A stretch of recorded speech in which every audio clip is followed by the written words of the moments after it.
four, three, two, one.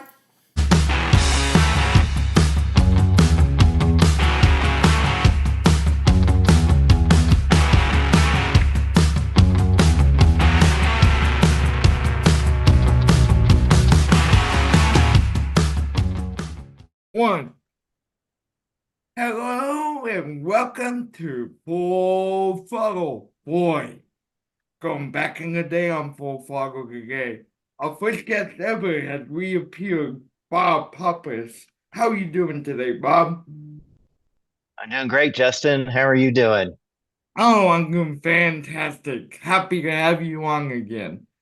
So, tell first of all, tell the viewers a little bit about the weekend you expect to have in Bristol. Well, it'll be different than the last spring weekend and a different than the one before that and different than the one before that because back on the concrete now for Bristol instead of dirt racing. And so it'll be my I know my hair is going to be not get as messy because there won't be dirt in there. But it'll certainly be different. Drivers will be able to get some notes for the big playoff race in September for the big night race. And I think just everybody is, or most people, I think, are looking forward to an interesting race on Sunday afternoon at Bristol. Cool temperatures. The new they use the intermediate package here, so everybody's kind of just to see how different, if at all different, this race is than the night race that they have in September. Man, I tell you what, I was looking back at our last interview. Can you believe it's been 3 years since we had you on? 3 years, oh my! So Yes, I hope we've had a much better, many better interviews than mine over those 3 years. oh yeah. Um, Yeah, Larry McDonald just came on, but I tell you what, you've done pretty well yourself on my channel. And that's why I want you to come back on for my almost my 200th um subscriber episode of Full Throttle. yeah, And and I think you didn't have that good background when we did the first one, did you? no, I did not. So so Bob, tell the viewers what you expect. Who do you expect to be fast this weekend? Is my next question. Mm, that's a great question. Well, the guy who beat your favorite driver won back here in September, so I expect Denny Hamlin to be pretty darn fast. I expect Ty Gibbs led over 100 laps, I believe, here in September, so I expect him to be fast. Chris Buescher won this race 2 years ago, or won the Bristol September race 2 years ago. I expect him to be fast. I would expect Kevin Harvick to be fast, but he's not in this race because he'll be in the Fox booth. And a couple others, I would say Brad Keselowski. He a couple years ago he almost won this race except for a flat tire. And then don't count out that guy, the guy whose number is on your hat, the number 9. He tends to be pretty fast here at Bristol too. Yeah. So talk to me about I know you can't speculate too much, but what do you expect out of the new car? Uh the second year round, third year round out of the new out of the out of the package this weekend. Yeah, so they run the intermediate package at Bristol, but this is the first race here for the new Ford bodies and new Toyota bodies that they introduced this year. And I think we'll get a good glimpse of what maybe those can do at a high speed, short track. I think the Toyotas are going to be good. A lot of questions about the Fords. I think it's possible they'll be good, but I think it seems like they've been taking a little bit more time to learn their car. So, but then again, it's Bristol.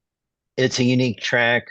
I just expect fast speeds. They're putting down resin on the in the lower groove in the turns. So hopefully there'll be two grooves, and hopefully there'll also be the need for drivers to potentially shove each other out of the way and make it some some a good physical, fun short track race.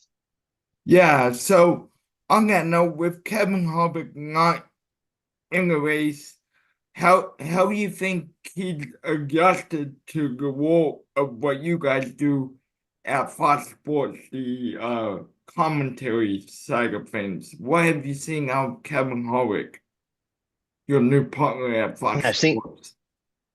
Yeah, well, he's the first analyst who has driven the next gen car to be up in the booth. So I think he's given us a lot of insight. I think it started right away with the Daytona 500. We focused a lot on fuel strategy and fuel mileage, and he was one who had experienced that. So he could explain it on how the teams prepare for it and how important it is. And it kind of kept us watching it. So I think he's just able to bring just the most current knowledge from the next gen car up to the booth, and then he can also keep Clint Boyer in line if anybody can keep Clint Boyer in line. Not sure that's always possible, but he and Clint have a great camaraderie, and they know how to push each other's buttons, right? And so I think it's made it fun week in and week out. So, uh, so there's a new crack on the schedule that I've been remiss not to talk to you about. What was your first reaction when you heard Iowa Speedway on the docket for the Cup cars back early fall, whenever the announcement was made?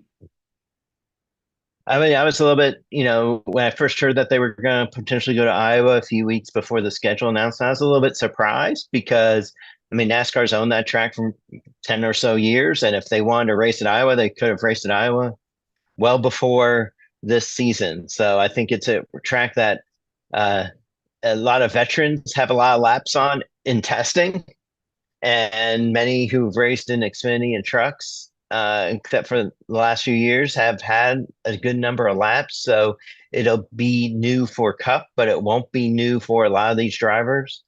And I'm excited to see what happens. What happens there? It's going to be, they don't seat a ton of people, but it will be full for the race. 20,000 or so, whatever they can seat there. So I think it'll be a great atmosphere, and hopefully it'll be a good race.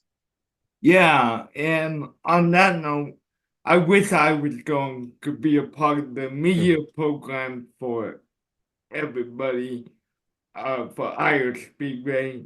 It would be an honor to work alongside of you one of these weekends. Mhm. It would be. Yeah. Um, Mhm. but on that note, so tell us what you have thought about the season overall so far.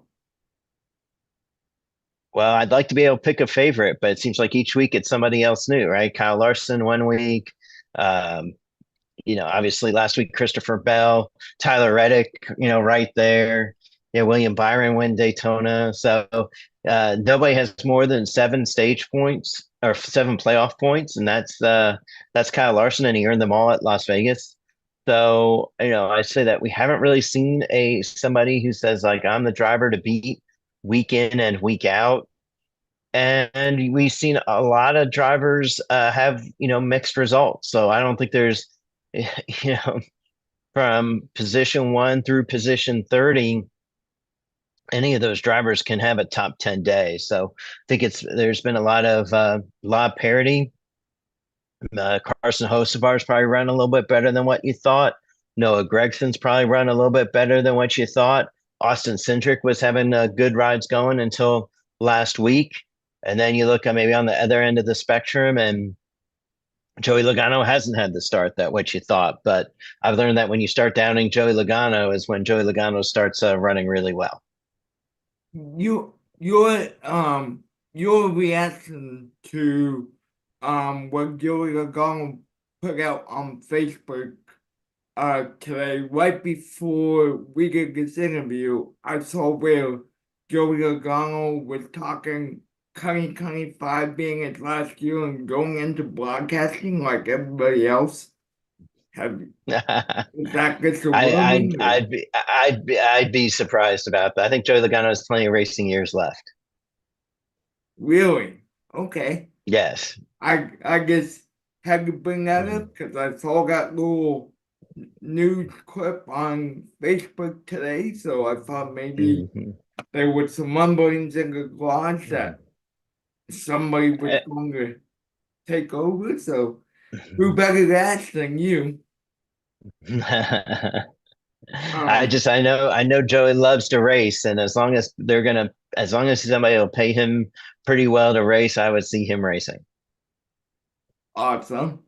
So tell tell us out of the remaining class spots have uncovered, what class are you looking forward to helping Fox cover the most? Oh, that's a great question. I think the throwback weekend at Darlington is always a fun weekend. Talladega is always a fun weekend.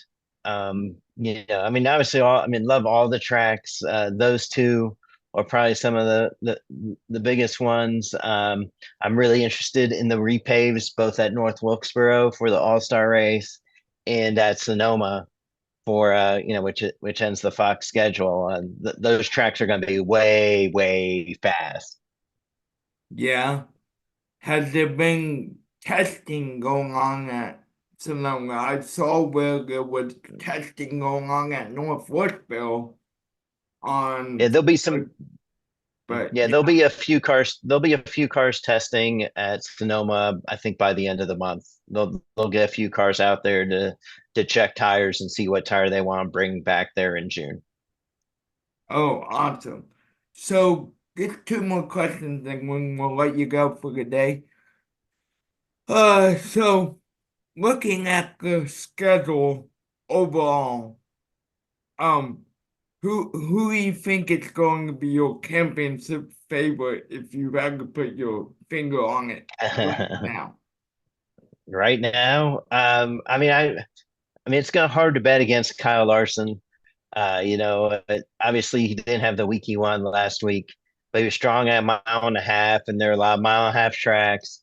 I guess the question is how is Kyle Larson championship favorite because when he didn't run well at Phoenix, right? So, uh, part of me wants to say Kyle Larson because I think he'll have full season of being strong, but then another part of me looks at what Christopher Bell did last week and say, if Christopher Bell is in the mix at Phoenix and you went see a reason why not, he's going to be tough to beat. And and my second to last question is about Homestead. Your reaction to Homestead possibly getting that championship weekend back. Getting which weekend back? The final weekend of the season.